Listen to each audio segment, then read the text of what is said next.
Kilo એક આમળા લીધા છે, ધોઈને પછી બાફવા મૂકવાના છે. કિલો આમળા એટલે 1 કિલો ખાંડ લઈ અને પીસવાની.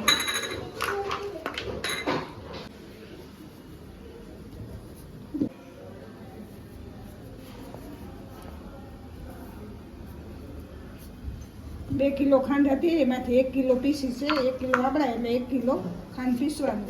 તમને સાકર જો નાખવી હોય તો સાકર એ પીસીને નાખી શકાય.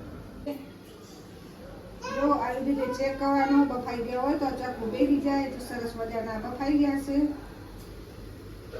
સરસ બફાઈ ગયા છે. બસ હવે લઈને થાળીમાં 10 મિનિટ થોડા રાખવાના. મજાના બધી નીકળી આવશે.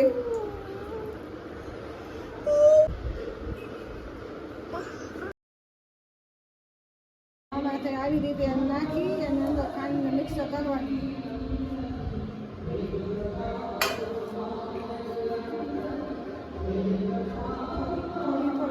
થોડી થોડી આવી રીતે નાખવાની, મિક્સ કરવાની.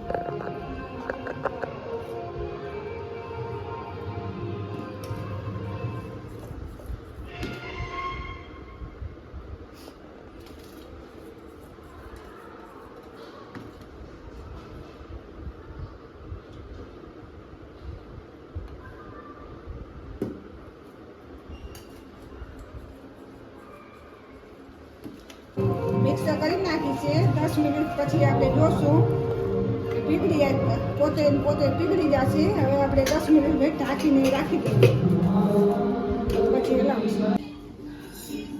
જો હવે આમાં છે ને ખાંડ સાવ ગળી ગઈ છે, સરસ થઈ ગયા છે, આંબા સરસ થઈ ગયા છે. આપણે એને છે ને ચાળણીમાં કાઢી લઈ નીતારવા.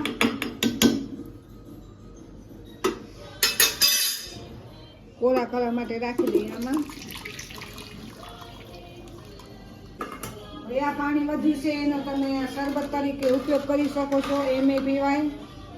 આમળાની ચાસણી હતી મેં બોટલમાં ભરી રાખી છે, શરબત તરીકે યુઝ કરી શકાય. આ છે ને હવે આપણે એની સુકાવી દઈએ,